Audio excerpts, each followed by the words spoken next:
믿거나 말거나 짧은 괴담들. 첫 번째 이야기, 연주실의 피아노.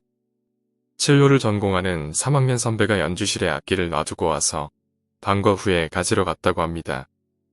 연주실이란 소극장 같은 곳으로 오케스트라 연주가 목적이 아니라 독주가 목적이라 한눈에 보일 정도로 작은 곳입니다. 앞에는 5평 정도 되는 무대가 있고 무대엔 피아노 2대가 있습니다. 뒤에는 좌석이 있습니다. 여하튼 선배가 연주실에 도착해 문을 연 순간 피아노 소리가 들렸다고 합니다.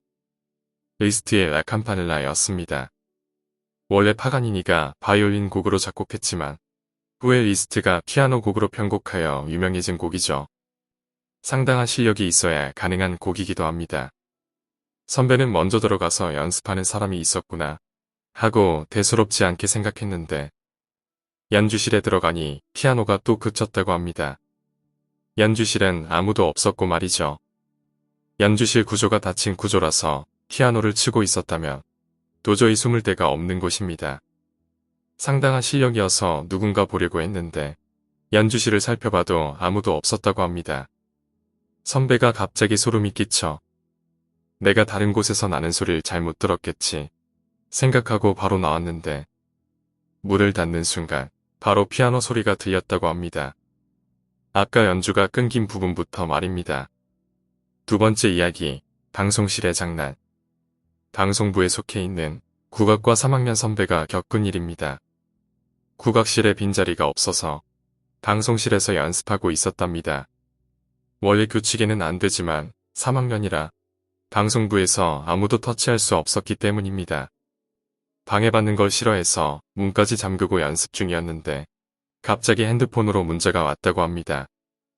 핸드폰을 보니 사진이 전송되어 있었는데 사진에는 방금까지 연주하던 자신의 모습이 찍혀 있었다고 합니다. 선배는 누가 장난친 거야? 라고 생각했는데 자세히 보니 연주하는 모습을 머리 위에서 찍은 사진이었습니다. 방송실 천장에서 찍은 것처럼 말이죠. 하지만 방송실의 전창을 살펴봐도 아무것도 없었습니다. 세 번째 이야기, 검은 얼룩. 여름의 무더운 날이 계속되다가 장마철이 되니 갑자기 쌀쌀해졌습니다. 그날 밤에도 한 개의 여름용 이불을 끌어당겨 몸에 둘둘 말고 자고 있었습니다.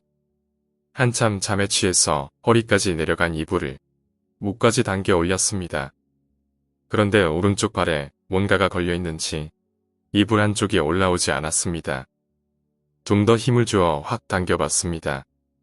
어딘가에 단단히 걸린 듯 여전히 덮여지지 않는 이불이 이상하게 느껴져 벌떡 일어나 침대 끝을 봤습니다. 순간 저는 그만 숨이 막히는 공포에 비명도 지르지 못하고 기절했습니다. 침대 모서리에 검은 그림자가 쭈그리고 앉아 이불을 꽉 움켜쥐고 절 바라보며 흰 이를 활짝 드러내놓고 웃고 있었기 때문입니다. 얼마 후 이불은 버려졌습니다. 아무리 세탁해도 지워지지 않는 검은 얼룩 때문에 말이죠. 네 번째 이야기, 놀이터의 철봉. 비 오는 날이었습니다. 조별 활동으로 그 아파트에 사는 친구네 가게 되었는데 아파트 입구에서 놀이터를 지나가던 중 이상한 걸 보게 되었습니다. 철봉에 뭔가 걸려 있었습니다. 자세히 보니 철봉에 수갑이 걸려 있었습니다. 한쪽만 있고 다른 쪽은 없었습니다. 철봉과 같이 파란색 페인트로 칠해져 있었는데 문득 친구가 해준 이야기가 생각났습니다. 비 오는 날 그 아파트에서 살인사건이 있었다고 합니다. 당시 출동했던 경찰관 한 명이 범인을 검거했는데 경찰관도 부상을 당해 범인을 수갑으로 철봉에 잡아두고 지원을 요청하러 갔답니다. 그런데 지원을 요청하고 돌아오자 범인은 사라지고 없었다고 합니다. 피가 줄줄 흐르는 수갑만 남긴 채 말이죠. 얼마 후에 범인은 과다출혈로 죽은 채로 발견되었는데 이상하게도 오른손이 발견되지 않았습니다. 수갑에서 탈출할 때 잘라낸 오른손이 말이죠. 여하튼 철봉에 있는 수갑을 보니 이야기가 생각났고 실제로 있었던 일이라니 소름이 끼쳤습니다. 그리고 놀이터를 지나 아파트 현관에 들어서는 순간 문득 뒤를 보니 철봉 근처에 한 남자가 서 있었습니다. 비 오는 날 우산도 쓰지 않고 철봉을 응시하고 있었습니다. 나중에 들은 이야기지만 아파트 주민들은 아이들이 놀이터에서 노는 걸 꺼려했다고 합니다.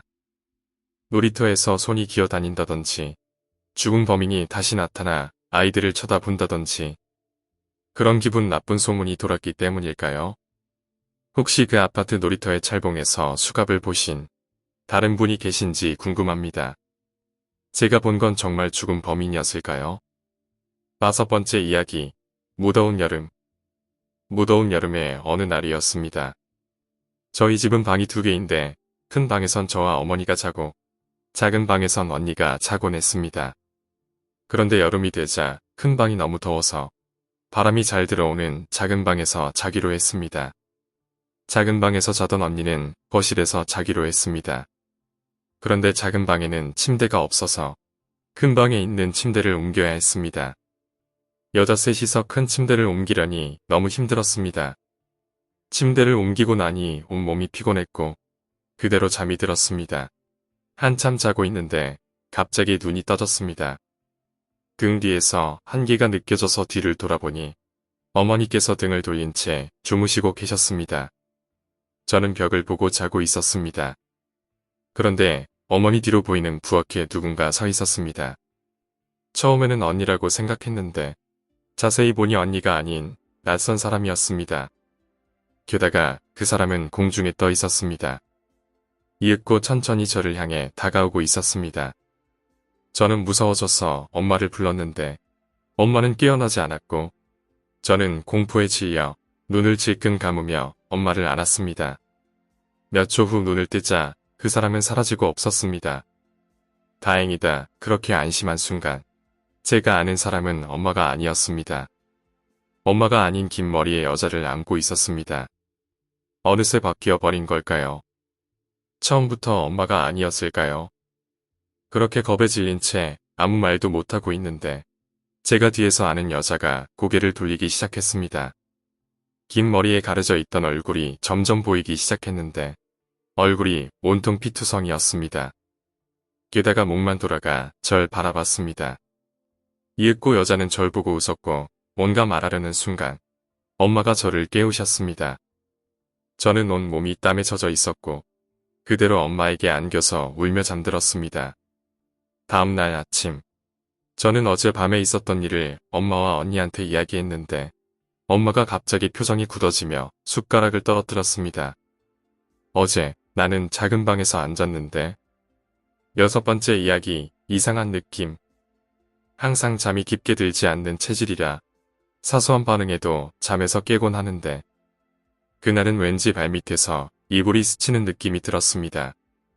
마치 어머니께서 앉으셔서 구겨진 이불을 퍼주시는 느낌이랄까요. 사락하고 이불이 스치는 소리가 계속 들리더니 이번에는 뭔가 제 목을 스치는 느낌이 들었습니다. 느낌이 마치 사람 손 같았는데 발목을 더듬으며 뭔가 찾는구나 싶더니 빠르게 몸을 훑고 올라와 제 목을 누르기 시작했습니다. 순간 이게 가위라는 생각이 들었고 몸이 허공으로 붕 떠오르는 기분이 들다가 깊은 곳으로 빨려들 듯 떨어지는 느낌이 들었습니다. 그러고는 몸이 움직이질 않았고 순간 머릿속에서 방울소리가 들리며 뭔가 제 몸 위로 지나가기 시작했습니다. 그건 마치 허공에 떠서 흘러가는 강처럼 제 몸에서 약 1m 정도 높이에서 느껴지는 흐름이었습니다. 방울소리는 점점 커져서 마치 제 심장 소리인 것 같은 착각이 들며 몸속을 울렸고 벽과 제 머리에서 발끝을 지나 벽으로 지나가는 그 흐름은 장례 행렬 같았습니다. 앞에선 몇 사람이 이끌고 가운데선 상여인지 가마인지 모를 것들을 들고 가고 그 뒤로는 수많은 행렬이 있었는데 저는 본능적으로 그런 생각이 들었습니다. 들키면 휩쓸린다. 다행인지 불행인지 가위에 눌려서 미동도 할 수 없었고 행렬이 사라진 후에야 몸의 감각이 돌아오며 일어날 수 있었습니다. 일어나자 온몸에서 저릿저릿한 느낌이 들었는데 만약 제 목을 조른 느낌이 귀신이었다면 그 귀신은 저를 지켜주려고 한 걸까요? 오늘 이야기는 여기까지입니다. 오늘 이야기가 재미있으셨다면 구독과 좋아요, 댓글 부탁드립니다. 댓글은 저에게 큰 힘이 됩니다. 감사합니다.